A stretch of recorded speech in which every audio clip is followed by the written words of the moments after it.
सुप्रभात प्यारे विद्यार्थियों, कैसे हैं आप। उम्मीद करता हूं कि आप सभी अच्छे होंगे। विद्यार्थियों, आज हम पढ़ेंगे कक्षा 12वीं का एक बहुत ही महत्वपूर्ण पाठ गज़ल। इससे पहले हम रुबाइयाँ पढ़ चुके हैं जो कि फिराक गोरखपुरी साहब ने लिखी हुई हैं, और ये गज़ल भी उन्हीं के द्वारा लिखी गई है। तो विद्यार्थियों, आज हम जानेंगे गज़ल क्या होती है और इस गज़ल में हमें फिराक साहब ने क्या बताया है। तो इसमें सबसे पहले हम ये जानेंगे कि आप इसमें क्या क्या सीखेंगे। गज़ल की प्रकृति से परिचित होंगे, फिराक गोरखपुरी की कविता से परिचित होंगे, उर्दू कविता की जानकारी प्राप्त करेंगे, हिंदी के व्यापक स्वरूप को पहचानने योग्य हो जाएंगे, कविता के छंद, बिंब और अलंकार को पहचानेंगे। तो सबसे पहले हम जानते हैं कि गज़ल क्या होती है। गज़ल का शाब्दिक अर्थ होता है प्रेयसी से बातें करना। प्रेयसी का अर्थ होता है प्रेमिका। इसमें वास्तव में जो कवि है वो दिखता तो प्रेयसी से बातें करता है, परंतु परोक्ष रूप से वो कहीं ना कहीं उस परम पिता परमात्मा से भी बातें करता है। और जैसे उसमें सीधे सीधे किसी का नाम नहीं लिया जाता, केवल संकेतों में बात की जाती है, तो वो संकेत कहीं ना कहीं उस परमात्मा तक भी पहुंचने का प्रयास करते हैं। और कालांतर का अर्थ होता है बाद में ये कविता की एक नई विधा बन गई गज़ल। गज़ल का उद्भव अरबी में हुआ बच्चों। अरबी से ये फ़ारसी में आई, फ़ारसी से उर्दू में आई और उर्दू से फिर ये हिंदी में आ गई। अब गज़ल के तत्व क्या क्या है बच्चों। गज़ल में एक बच्चों मतला होता है। मतला होता है गज़ल का पहला शेर। एक होता है मक्ता होता है गज़ल का अंतिम शेर। उसमें गज़लकार का उपनाम आता है जिसे उर्दू में तखल्लुस कहते हैं। काफ़िया, गज़ल की तुकबंदी, जैसे ये हमारे सामने गज़ल है। बेतरतीबी का आलम है क्या कीजिए, पतझर हर मौसम है क्या कीजिए। तो इसमें आलम और मौसम ये काफ़िया है। काफ़िया होता है जो हर बार बदल जाता है। रदीफ़, हर शेर के अंत में आने वाले शब्द रदीफ़ होते हैं। इसमें मतला के तो दोनों ही पंक्तियों के अंत में आता है, जैसे इसमें है क्या कीजिए। फिर हर शेर के दूसरी पंक्ति के अंत में ये शब्द आते हैं। बहर होता है गज़ल का छंद शास्त्र। जैसे हिंदी कविता का छंद शास्त्र है, ऐसे गज़ल का भी अपना एक छंद शास्त्र है। वज़न, गज़ल के प्रत्येक शेर में संतुलन। मिसरा, गज़ल की प्रत्येक पंक्ति, हर पंक्ति को मिसरा कहते हैं। तो गज़ल की विशेषताएं क्या होती हैं कि गज़ल जो है अस्पष्टता, माधुर्य, कोमलता, प्रतीकात्मकता, सामासिकता, लाक्षणिकता, व्यंजनात्मकता। तो गज़ल जो है प्रतीकों में लिखी जाती है, सामासिक शब्दावली कम से कम शब्दों में लिखी जाती है, और लक्षणा और व्यंजना शब्द शक्तियों का इसमें अधिकतर प्रयोग किया जाता है। अब प्रमुख उर्दू गज़लकार कौन कौन हैं। वली दक्कनी, मीर तकी, मीर दाग देहलवी, ज़ौक़, ये सारे उर्दू के। मिर्ज़ा गालिब का नाम आप सभी ने सुना होगा, इकबाल का नाम सुना होगा। अब ये हिंदी गज़लकार हैं, दुष्यंत कुमार, फिराक गोरखपुरी, और इसमें शमशेर बहादुर सिंह, कुंवर बेचैन, ये भी हिंदी के गज़लकार हैं। बाकी के उर्दू गज़लकार हैं बच्चों। रघुपति सहाय फिराक गोरखपुरी, इनका पूरा नाम था फिराक गोरखपुरी साहब का रघुपति सहाय फिराक गोरखपुरी। इनके बारे में विस्तृत परिचय हम रुबाइयाँ जब हमने पढ़ी थी तो उसमें दे दिया था। तो यदि आप इनका विस्तृत परिचय जानना चाहते हैं तो आप रुबाइयाँ वाला जो चैप्टर है जो हमने पढ़ाया उसमें आप देख सकते हैं। अब हम सीधे गज़ल पर आते हैं। 9 रस गुंचे पंखुड़ियों की नाजुक गिरहें खोले हैं, या उड़ जाने को रंगोबू गुलशन में पर तोले हैं। तो इसमें क्या कहता है कवि कि 9 रस गुंचे। 9 रस होता है बच्चों नए नए रस वाले, गुंचे होता है कलियाँ, पंखुड़ियाँ उनकी जो हैं उनकी नाजुक कोमल गांठें जो हैं वो खुल रही हैं। जैसे सुबह सुबह हम देखें बच्चों, तो यदि हम किसी भी फूल के पास जाएं जहाँ पर फूल लगे हों, गुलाब के फूल लगे हों, तो वहाँ चटकने की आवाज़ आती है, उनके खिलने की आवाज़ आती है। तो कभी ऐसे ही किसी बगीचे में गया, वहाँ पर सुबह सुबह के समय नाजुक पंखुड़ियाँ जो थी, कोमल पंखुड़ियाँ खुल रही थी फूलों की, और उनकी जो रंग और बू रंग होता है उसमें जो सुंदर सुंदर फूलों के रंग हैं और उसमें खुशबू, जिसे हम हिंदी में सुगंध कहते हैं।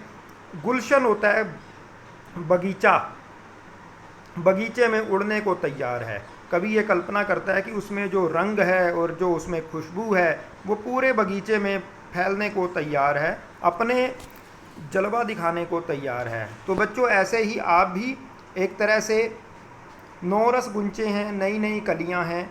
आप भी अभी अपने हुनर को सीख रही हैं, अपनी पढ़ाई कर रही हैं। कल को जब आप भी कुछ करेंगे, आपकी भी जो रंग है, रंग का अर्थ है जो आप सीखेंगे, उससे अपने समाज में जो अच्छे कार्य करेंगे वो रंग होगा, और जो देश की सेवा करेंगे वो आपकी खुशबू होगी, और पूरे देश में क्या पूरे संसार में आपके नाम का जो डंका बजेगा।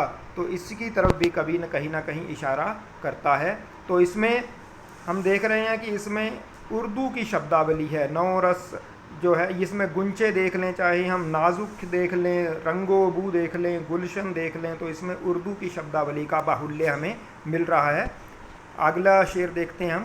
तारे आंखें झपकावे हैं, ज़र्रा ज़र्रा सोए हैं, तुम भी सुनो हो यारो, शब में सन्नाटे कुछ बोले हैं। तो कवि इसमें रात का वर्णन करता है। बच्चों गज़ल जो होती है उसमें हर शेर में अलग वर्णन मिलता है और हर शेर अपने आप में संपूर्ण होता है। इसका अर्थ है कि उसका ना तो पहले वाले शेर से कोई संबंध होता है और ना उससे आगे वाले शेर से कोई संबंध होता है। हर शेर में अलग विषय होता है। जैसे पहले सुबह का वर्णन था, फूलों के खिलने का वर्णन था, उनकी खुशबू और रंग फैलने का वर्णन था, ऐसे ही इसमें रात का वर्णन है। तारे जो हैं आंखें झपका रहे हैं, इसका अर्थ है बच्चों की रात समाप्त होने वाली है। तारे सारी रात जागते रहे, अब टिमटिमा रही हैं, तो कवि ये मानता है कि उनको भी अब जैसे नींद आ रही है, वो आंखें झपका रही हैं। ज़र्रा ज़र्रा सोए है, इस धरती पर जो ज़र्रा ज़र्रा है, कण कण इस धरती का सोया हुआ है।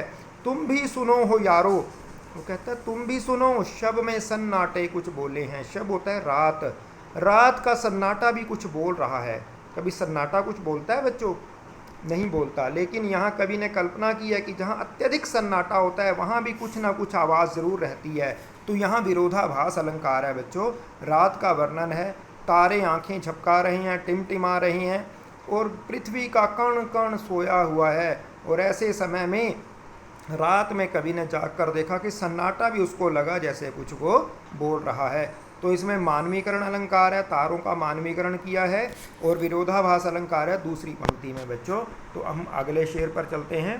हम हो या किस्मत हो हमारी, दोनों को एक ही काम मिला, किस्मत हमको रो ले वे है, हम किस्मत को रो ले हैं। ये देखिए बच्चों, ये रो रहा है।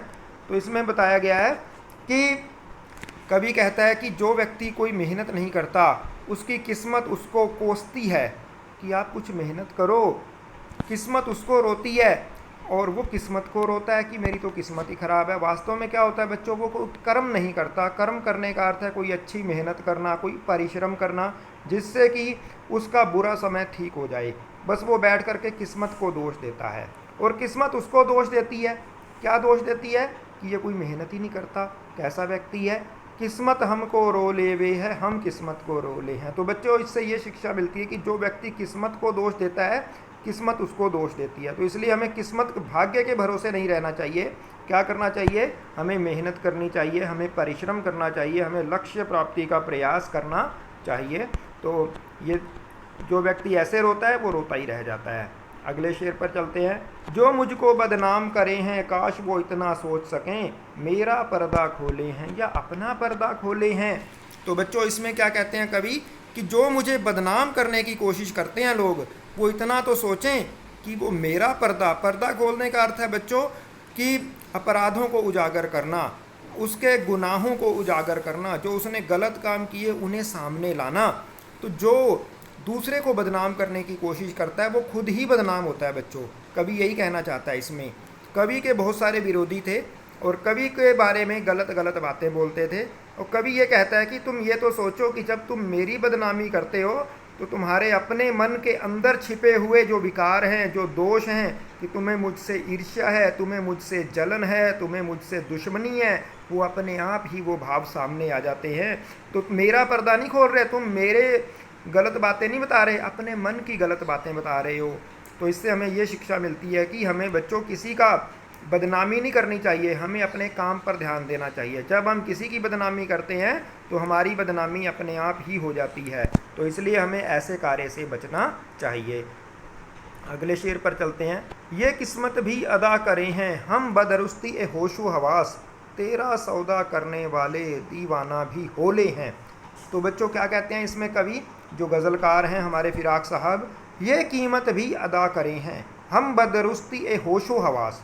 वो ये कहते हैं कि हम तेरे प्रेम के लिए कोई भी कीमत अदा करने को तैयार हैं, कोई भी कीमत चुकाने को तैयार हैं, और पूरे होशो हवास में चुकाएंगे।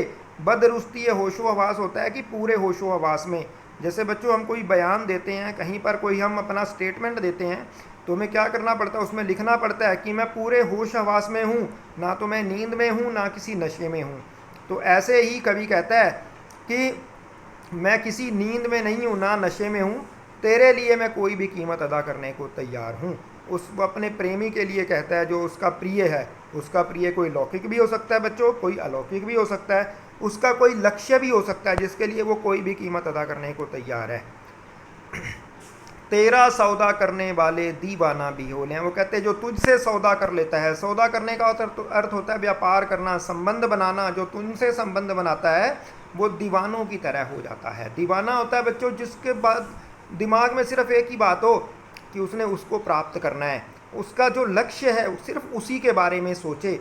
तो यदि आप भी बच्चों को अपना लक्ष्य प्राप्त करना चाहते हैं तो सिर्फ अपने लक्ष्य के बारे में सोचो और उसके लिए कोई भी कीमत अदा करने को तैयार हो जाओ। मान लीजिए आपका जीवन में कुछ करने का लक्ष्य है, कोई उद्देश्य है, तो उसके लिए आप पूरी तरह समर्पित हो जाओ। जब आप पूरी तरह समर्पित हो जाओगे तभी आप उस लक्ष्य को प्राप्त कर सकोगे।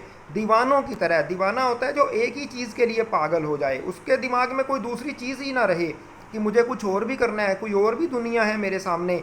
वो सिर्फ अपने ही लक्ष्य के बारे में सोचे, उसी के लिए सारा दिन सोचता रहे, उसी के लिए सारा दिन प्रयास करता रहे, तभी उसको वो लक्ष्य प्राप्त होता है। तो कवि ने यही हमें समझाने की कोशिश की है कि यदि हमें लक्ष्य प्राप्त करना है तो हमें तन मन धन से पूरी तरह समर्पित होकर उसमें जुट जाना चाहिए। अगले शेर पर चलते हैं। तेरे गम का पासे अदब है, कुछ दुनिया का ख्याल भी है, सबसे छिपा के दर्द के मारे चुपके चुपके रो ले हैं। तो बच्चों देखो इसमें क्या कहते हैं, तेरे गम का पासे अदब है। कहते हैं मुझे तुमसे दूर हो जाने का बहुत ही दुख है, मैं बहुत ही दुखी हूँ, परंतु कुछ दुनिया का ख्याल भी है। मेरे सामने दुनिया भी तो है, इसलिए मैं क्या करता हूँ, सबके सामने नहीं रोता। यदि सबके सामने रहूँगा तो तुम्हारी भी बदनामी होगी और मेरी भी बदनामी होगी। सबसे छिपा के दर्द के मारे चुपके चुपके रो ले हैं। तो कहते हैं सबसे छिपा के, जब मैं अकेला होता हूँ तब मैं रोता हूँ, तुम्हारे दुख में तब रोता हूँ जब मैं अकेला होता हूँ। लेकिन जब मैं कहीं महफिल में होता हूँ, कहीं लोगों के साथ होता हूँ, तो मैं खुश रहने की कोशिश करता हूँ, कुछ बताने की कोशिश नहीं करता। लेकिन जब मैं तन्हाई में होता हूँ तो तब मैं रोता हूँ, अकेलेपन में रोता हूँ। इसलिए जब हमारे मन में कुछ दुख होता है तो यदि हम दूसरों को बताएंगे तो दूसरे हमारा मजाक उड़ाएंगे। इसलिए कवि ये कहता है कि अपने दुख को अपने मन में ही रखना चाहिए, किसी दूसरे को बता करके हंसी का पात्र बनने की ज़रूरत नहीं है। फितरत का कायम है तवाज़ुन, आलमे हुस्नो इश्क में भी उसको उतना ही पाते हैं खुद को जितना खोले हैं। तो कहते हैं फितरत का कायम है तवाज़ुन। फितरत होता है बच्चों कि एक तरह से कहते हैं ना, उसकी फितरत ही ऐसी है, वो तो सोचता ही ऐसा है। ऐसे ही आलमे हुस्नो इश्क में भी, आलमे होता है संसार, हुस्न और इश्क, हुस्न होता है सौंदर्य, इश्क होता है प्रेम, प्रेम और सुंदरता की दुनिया में भी तवाज़ुन होता है, संतुलन, एक संतुलन कायम है। जैसे पूरी दुनिया एक संतुलन पर आधारित है, वैसे ही इश्क और सुंदरता, प्रेम और सुंदरता की दुनिया में भी एक संतुलन कायम है। क्या सुंदरता कायम है, उसको उतना ही पाते हैं खुद को जितना खोले हैं। तो यदि हम अपने लक्ष्य को पाना चाहते हैं तो हमें अपने आप को भूल जाना पड़ेगा। यदि हम अपने किसी भी जिससे हम प्रेम करते हैं, अपने प्रिय को पाना चाहते हैं, तो हमें अपना अहम भाव पहले त्यागना पड़ेगा, जो हमारे अंदर अहंकार है उसको त्यागना पड़ेगा।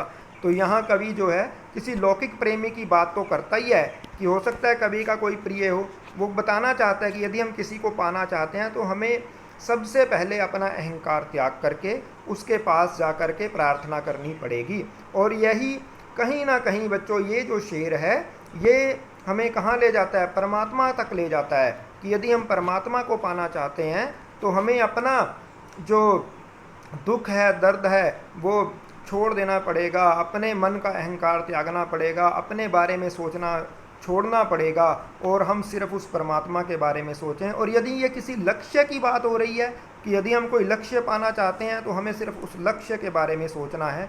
यदि हम अपने ही शरीर के बारे में सोचते रहेंगे, हाय हमें गर्मी लग रही है, हाय हमें सर्दी लग रही है, तो हम पढ़ भी नहीं पाएंगे, और जैसे हम पढ़ नहीं पाएंगे तो आगे बढ़ नहीं पाएंगे। तो इसमें कवि कई तरफ संकेत करता है। गज़ल बच्चों ऐसे ही संकेतों में लिखी जाती है जिसके हम जितने अर्थ निकालना चाहें उतने ही अर्थ निकल जाते हैं। तो यहाँ कवि प्रेम और सुंदरता की दुनिया की बात ऊपर करता है, इसलिए हम उसी अर्थ में लेते हैं कि यदि हम अपने प्रिय को पाना चाहते हैं तो हमें अपने आप को भूलना पड़ेगा। तो यही संतुलन है, सभी जगह कायम है, सभी जगह ये संतुलन हमें देखने को मिलता है। अगले शेर पर चलते हैं। आबो ताब अशआर ना पूछो, तुम भी आंखें रखो हो, ये जगमग बैतों की चमक है या हम मोती रोले हैं। तो बच्चों इसमें कवि कहता है आबो ताब अशआर ना पूछो। आबो ताब होता है बाहरी चमक दमक, अशआर होता है शायरी।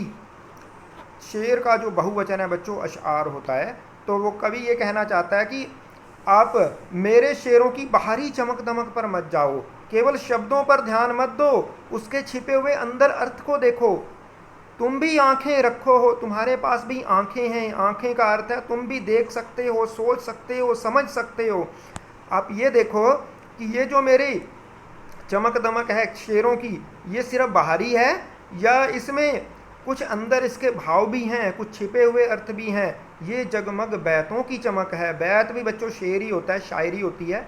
या हम मोती रोले हैं। तो बच्चों ये कहते हैं कि ये सिर्फ बाहरी चमक दमक नहीं है, ये हमने मोती रोले हैं। मोती रोलने का अर्थ है इसके लिए मैंने बड़े दुख उठाए हैं। जो मैं शेर लिख रहा हूँ अपने दुखों का वर्णन मैंने किया है। बच्चों जैसा हमने आत्म परिचय कविता में भी पढ़ा है, मैं रोया इसको तुम कहते हो गाना, मैं फूट पड़ा तुम कहते छंद बनाना, क्यों कभी कहकर संसार मुझे अपनाए, मैं दुनिया का हूँ एक नया दीवाना, मैं दीवानों का वेश लिए फिरता हूँ, मैं मादकता निशेष लिए फिरता हूँ, जिसको लिए जग झूम झुके लहराए, मैं मस्ती का संदेश लिए फिरता हूँ। तो यही वर्णन कवि ने यहाँ पर किया है। कहता है कि ये जो मेरे शेर हैं ये सिर्फ बाहरी चमक दमक का परिणाम नहीं है। इसमें क्या किया मैंने, इसके लिए मैंने बड़े आंसू बहाए हैं, बड़े ही दुख उठाए हैं, और उन दुखों का वर्णन मैंने अपने शेरों में किया है। इसलिए बाहरी चमक दमक पर मत जाओ, हमें उसके अंदर छिपे हुए अर्थ को समझो, मेरे शेरों के हैं। तो इसलिए हमें कोई भी गज़लकार है तो वो यही कहता है कि बच्चों कि जो मेरे अर्थ हैं उन पर भी ध्यान दो ज़रा। लेकिन लोग क्या करते हैं, बाहरी चमक दमक देख करके ही तालियां बजानी आरंभ कर देते हैं। ऐसे में तू याद आए है अंजुमने मय में रिंदों को, रात गए गर्दों पे फरिश्ते, बाबे गुन हैं जग खोले हैं। तो कवि ये कहता है बच्चों अपने प्रिय को, ऐसे में तू याद आए है, ऐसे में तू मुझे याद आ गया हे मेरे प्रिय। कब, अंजुमने मय में रिंदों को। अंजुमने मय होता है बच्चों शराब खाना। जब कभी अपने मित्रों के साथ शराब खाने में बैठा, मधुशाला में बैठा, रिंद होता है शराबी, शराबियों के साथ बैठा, अपने जो दोस्त थे उनके साथ बैठा, तो उसको अपने प्रिय की याद आ गई। रात गए गर्दों पे फरिश्ते, उस समय रात का समय था, और रात के समय क्या होता है, गर्दों पे फरिश्ते। गर्दों होता है आसमान, आसमान में जो फरिश्ते हैं, बाबे गुन हैं जग खोले हैं।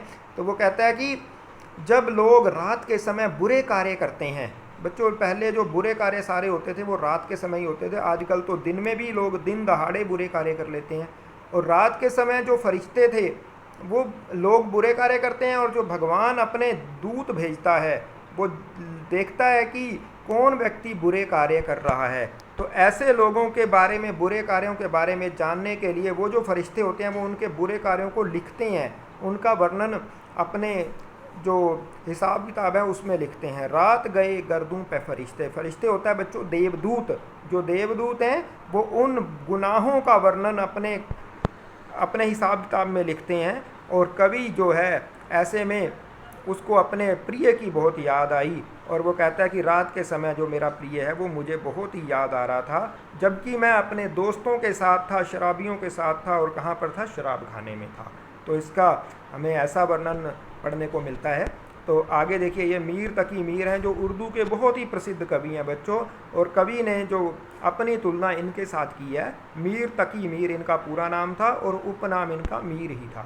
सदके फिराक एजाज़े सुखन, वो कहते हैं सदके फिराक, अपने ही प्रशंसा करते हैं, क्योंकि ये जो ज़माना है बच्चों अपनी प्रशंसा स्वयं करने का है, इसलिए फिराक साहब भी अपनी प्रशंसा स्वयं करते हैं।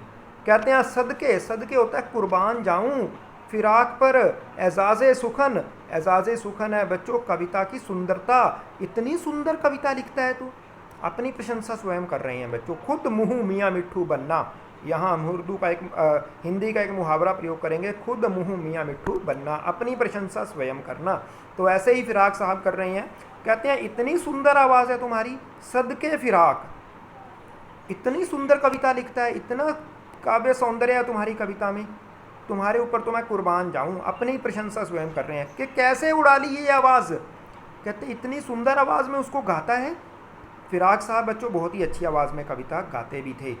कैसे उड़ा ली ये आवाज़, और ये इतनी सुंदर आवाज़ कहाँ से उड़ाई। यदि आप इनकी कविता सुनना चाहते हैं तो यूट्यूब पर इनके बहुत सारे मुशायरे उपलब्ध हैं। यदि आप फिराक गोरखपुरी लिखेंगे तो इनके मुशायरे आप सुन सकते हैं, उनकी मधुर आवाज़ का आनंद ले सकते हैं, भले ही आज ये दुनिया में नहीं है। सदके फिराक, कहता है मैं तुम्हारे ऊपर कुर्बान जाता हूँ, ये फिराक मैं अपने ऊपर ही कुर्बान जाता हूँ। इतनी सुंदर कविता लिखता है और इतना अच्छा गाता है, कैसे उड़ा ली ये आवाज़। ये आवाज़ कहाँ से पाई? इन गज़लों के पर्दों में तो मीर की गज़लें बोले हैं। कहते ये जो गज़लें हैं, पर्दे होता है बच्चों शेर, इसमें कहता है इन गज़लों के शेरों में तो मीर की गज़लें हैं। मीर पर इसका बहुत प्रभाव सबसे ज़्यादा प्रभावी जो थे फिराक साहब वो मीर से थे, इसलिए उन्होंने अपनी तुलना प्रसिद्ध उर्दू जो गज़लकार थे मीर उनसे की है। तो यहाँ उनसे तुलना करने की बात करते हैं और अपनी प्रशंसा स्वयं करते हैं। बच्चों ये गज़ल ख़त्म हो गई, थोड़ा सा हम प्रश्न उत्तर देख लेते हैं। नौरस गुंचे के माध्यम से कवि किसकी तरफ संकेत करता है? जैसा हम जान चुके हैं, किसकी तरफ संकेत करता है? नए नए खिले हुए फूलों की तरफ, जो अपनी जो रंग और सुगंध दोनों ही पूरे बगीचे में फैलाने को तैयार हैं। शम में सन्नाटे कुछ बोले हैं, काव्य का शिल्प सौंदर्य स्पष्ट कीजिए। बच्चों जैसा मैंने आपको बताया था, सन्नाटा कभी बोलता नहीं है, लेकिन यहाँ कवि ने कहा है, तो इसलिए यहाँ पर विरोधाभास अलंकार है। और इसमें हम जानते हैं कि हिंदी में हिंदुस्तानी भाषा हम इसको कहेंगे, क्योंकि इसमें उर्दू शब्दों का बाहुल्य है। वैसे ये हिंदी है और इसको मिली जुली भाषा को हम हिंदुस्तानी भाषा कहते हैं। पर्दा खोलने का क्या तात्पर्य है? ये भी मैंने आपको बताया कि पर्दा खोलने का अर्थ होता है कि गुनाहों को उजागर करना, उसके अंदर छिपे हुए क्या हैं बुरे विचार हैं उनको सामने लाना। कवि को अपने प्रिय की याद कब आती है? तो हमने अभी सुना, जब कब याद आती है? जब वो अपने मित्रों के साथ शराब खाने में बैठता है, मधुशाला में बैठता है, और उनके जो शराबी मित्र हैं उस समय उन रात के समय अपने प्रिय की याद उसको आती है। कवि अपनी गज़लों की तुलना किससे करता है? मीर साहब से करता है, क्योंकि हमने अभी ऊपर पढ़ा है, क्योंकि दोनों की ही कविताएं बहुत ही सुंदर हैं। और ये अंत में प्रस्तुति, मैं डॉक्टर जितेंद्र कुमार मनोचा। मेरी वीडियो देखने के लिए बहुत बहुत धन्यवाद। उम्मीद करता हूँ कि आपको पसंद आई होगी। यदि पसंद आई हो तो आप इसको लाइक ज़रूर करें और शेयर करें आगे अपने मित्रों में। धन्यवाद।